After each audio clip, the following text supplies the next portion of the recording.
The Boston Celtics came into this season with yet again high expectations after another failed championship run.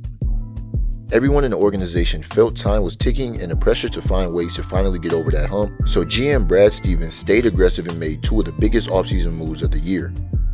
Acquiring Kristaps Porzingis and Jrue Holiday only put more pressure on the Celtics to win, and so far this year they look like a juggernaut. They're clearly a step ahead of everyone in all phases of the game, and it's time to see how and why. I'm Kevo Jr., and let's get straight into it. As I'm currently making this video, Boston has the best record in the league at 23-6, all while having the hardest strength in schedule, and just came off a 4-game West Coast trip where they went 3-1 and averaged 135 points. They've shown no signs of stopping anytime soon, as nearly every other team in the league has played catch up and trying to find the right recipe for a championship run. On both sides of the ball, Boston has been completely dominant. Offensively, they average 120 points per game, which is 6th in the league, and have a 121.8 offensive rating, which is 4th in the league. They are doing this despite being ranked 25th in pace. We'll get into the details of this stat a little later. Defensively, they are 4th in opponent points per game at 110.2 and 3rd in defensive rating at 111.2. Their total net rating of 10.6 is 1st in the league. If we dive even further, Boston has arguably one of the best starting fives in recent NBA history. The lineup of Jrue Holiday, Derrick White, Jaylen Brown, Jayson Tatum, and Kristaps Porzingis have the second best net rating of any 5-man lineup in the league this year. It is still very early, and this stat changes almost every night, but for a group to be this good while still learning to play together is very promising. Specifically offensively, a main reason to those elite numbers is because of the new versatility that Kristaps Porzingis brings. With the addition of Porzingis, Boston was given the opportunity to space the floor and take a new approach like they never had before. Start the third quarter with Karl Anthony Towns not on the scoreboard yet. Porzingis hits the three. At 7'2", KP possesses the ability to both shoot the three and post up when needed. He shoots a whopping 73% on post-ups and 35% on catch and shoot threes. It's not a secret that head coach Joe Mazzulla and the Celtics love to generate threes, as they take the most threes per game at 42.9, which is nearly 50% of their total field goal attempts. But adding Kristaps to this lineup doubles down even further on that approach, as like I said earlier, it spaces the floor out even more. The Celtics mainly get their threes from pick and rolls, pin downs,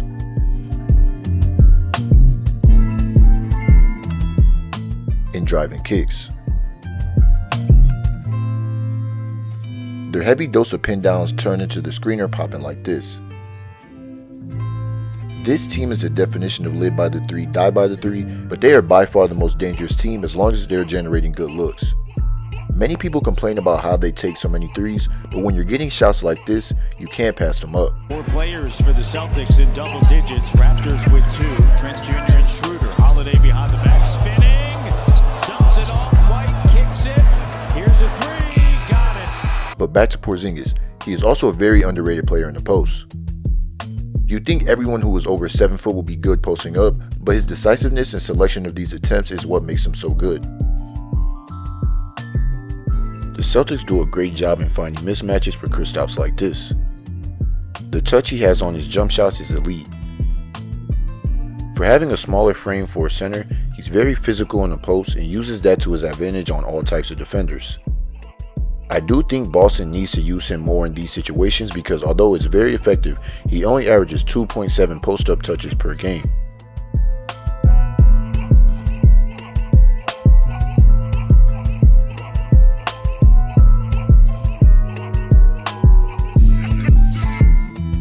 Porzingis also elevates other players around him, specifically Jaylen Brown.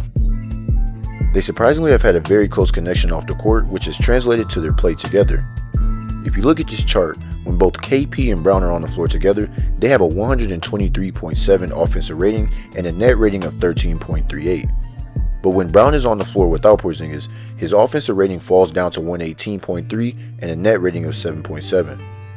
So there's clearly a strong connection between the two, even though they've only played together for about 3 months. Our chemistry is just gonna get so much better. Like, I'm telling you, you're just gonna see, like, it's gonna get a lot better. But I love playing with him. It's been great. You know, we on the court, we've been able to develop some actions that have been pretty good going forward. court, they gotta make a choice between either stopping me or stopping him. Which you guys have seen a little bit of that, but off the court, it's been a joy too. We live in the same building, so been able to spend some time, ride back from the airport when I'm more than ever. Jackson is great. It feels like a change in the tone and tenor of the game. A little offensive rebound. And Porzingis with a punch up high.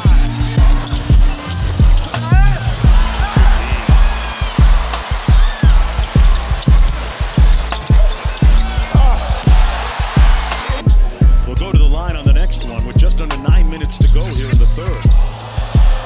Lopez crashed. Porzingis with a little jelly at the rim. Good composure there by Desmond Bain. Brown curls in the lane, lobs it up for Porzingis.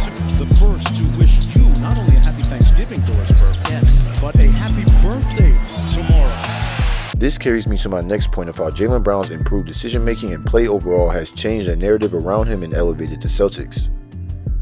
All summer, the topic around Brown was he has no left hand and other degrading opinions that weren't completely true, and he responded this year by actually improving in those areas he struggled in. He's had numerous games and moments this season where you can see the jump he's made in his playmaking overall.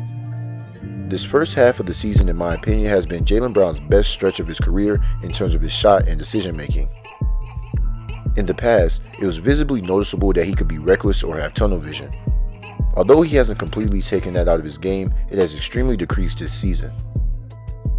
This play may seem simple, but JB was not making this split decision in a clutch situation in the past. Out of the pick and roll, he reads the low help man and finds Jrue for the three. Here again, he does not get sped up into rushing things and lets the action develop to throw a laser to Hauser in the corner.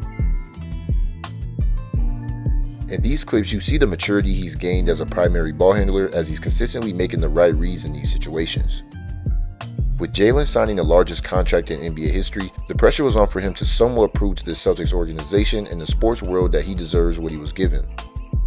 With his slightly adjusted role on a stacked starting five, he has answered those questions in my opinion and is slowly molding into the best version of himself. For his star role-playing teammates, Jrue Holiday and Derrick White have excelled in leaving their mark in games.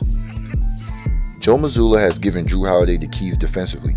He's guarded players like Donovan Mitchell and Tyrese Halliburton, all the way to guys like Julius Randle, Kat, Giannis, and even Joel Embiid. But for Derrick White, he's been so good that some are calling for him to be an all-star.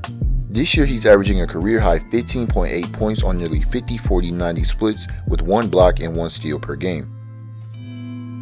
Now those numbers don't jump out, but off the eye test and advanced metrics, he's impacted winning like few players in the league. His confidence has increased and he has a legit role offensively every single night.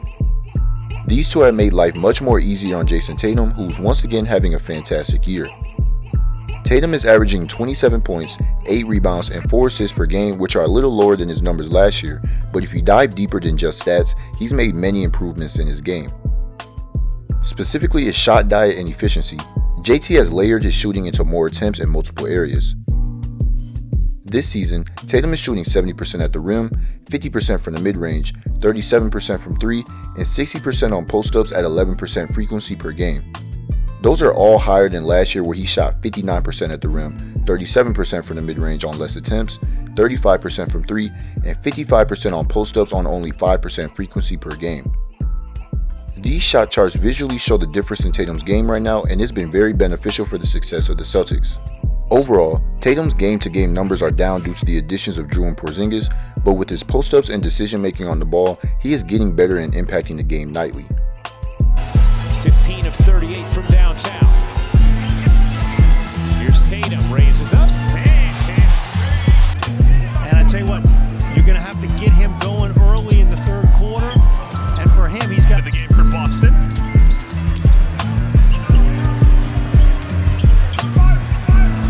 Tough chance. He's a really cool guy to be around, to listen to. He's very intelligent. And he has a lot. He's also talked constantly about how him and his teammates need to sacrifice in order to get to where they want to be. In an interview with ESPN before the season started, Tatum said that he, quote, wanted us to get in the room and talk about it. We are all human and have feelings, and I opened the floor and basically said, there's 6 of us, only 5 can play at one time. One of us is not going to finish the game all the time. He also said that they had to be held to different standards and be able to be coached differently. Whether it's KP and Al, one of you guys may not finish a game, and you have to be okay with that. Porzingis said about that meeting that, quote, "I think honestly, it was a very important moment for us, just to kind of look each other in the eye and know that we're here for one job and to understand that we're all going to be willing to make some sacrifices. So far this season, we've seen those sacrifices pretty much every single night." But with all these points I've made, I do have a few concerns for the Celtics. One is their sometimes slow pace of play. Like I mentioned previously, they are bottom 5 in pace despite their elite offense. Jaylen Brown has frequently discussed how he wished they played a little faster at times. Before a game against the Pacers in the in-season tournament, Brown said he was a fan of the Pacers' style of play and, quote, "A lot of times we get in troubles when we walk the ball up, play slow, and allow teams to load up. I like the version of us when we're getting up and down, making the right reads, and playing with a little pace." He also said, "That's how I want to play all the time. Like, let's run on a made basket, on a missed basket." Well, if you look at this chart, they're ranked 25th in seconds it takes to shoot after a made shot and 13th in seconds it takes to shoot after a defensive rebound. Being able to adjust to track meets in certain games and get some easy buckets on a break will be crucial for their success late in the season. My other small concern is their bench unit. I think the narrative around the Celtics and them having a weak bench is very overstated, but they are a few guys away from really rounding out that aspect of their roster. There has been reports that Boston is looking for an athletic wing or a third big man. They don't have much money to work with, but a $6 million Grant Williams trade exception could get you someone valuable.